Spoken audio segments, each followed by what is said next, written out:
Hello అండి, welcome back to my channel. ఈరోజు recipe అయితే గులాబ్ జామున్ అండి.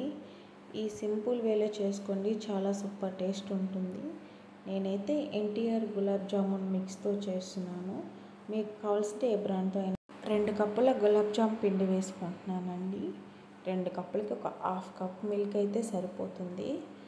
పాలతో అయినా మిక్స్ చేసుకోవచ్చు, అలానే వాటర్ అయినా మిక్స్ చేసుకోవచ్చు అండి. మీ ఇష్టం, దేన్నైనా మిక్స్ చేసుకోవచ్చు. నాకైతే 2 కప్పు పిండికి హాఫ్ కప్ మిల్క్ అయితే సరిపోయిందండి. మళ్ళీ ఎక్కువ అయిపోతే కొంచెం పిండి కన్సిస్టెన్సీ లూజ్గా అయిపోతుంది కాబట్టి చూసి చపాతీ పిండిలా కాకుండా కొంచెం స్మూత్గా కలుపుకోండి.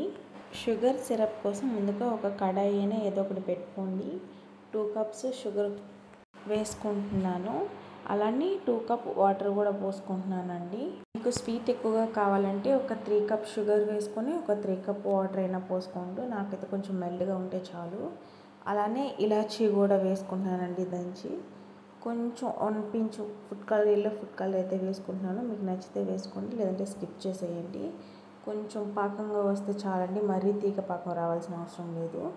మనం కలిపి పెట్టుకున్న పిండిని ఒక హాఫ్ అన్ అవర్ తర్వాత చిన్నగా బాల్స్లా తయారు చేసేసుకోవడం అండి. అన్నీ ఒకే సైజులో.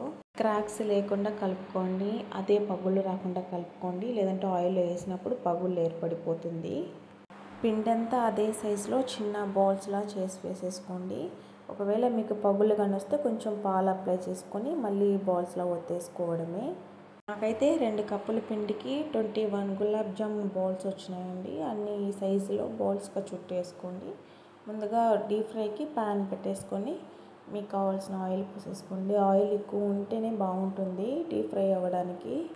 నూనె వేడెక్కాక మనం తయారు చేసుకున్న గులాబ్ జామ్ ఉన్నల్ని నూనెలో ఫ్రై చేసేసుకోవడం అండి. సిమ్లో పెట్టే ఫ్రై చేసుకోండి, లేదంటే పైన రంగు వచ్చేసింది, లోపల పిండి అలానే పచ్చిగా ఉంటుంది. కొంచెం లో ఫ్లేమ్లో పెట్టుకొని ఫ్రై చేసుకోవాలి. మంచి రంగు వచ్చేదాకా, మంచిగా గోల్డెన్ కలర్ వచ్చేదాకా ఫ్రై చేసుకోండి. ఫ్రై చేసుకుని వేడిగా ఉన్న పాకంలో వేసేసుకోండి. కొంచెం వేడి లేకపోతే కొంచెం వేడి చేసుకోండి. పాకంలో వేసుకున్న గులాబ్ జామ్ని స్పూన్తో ఏదైనా కలిపెట్టి మళ్ళీ మూత పెట్టుకు పక్కన పెట్టేసుకోండి. మళ్ళీ నెక్స్ట్ బ్యాచ్ కూడా అలానే ఫ్రై చేసుకోవాలి. సిమ్లోనే ఫ్రై చేసుకోవాలండి.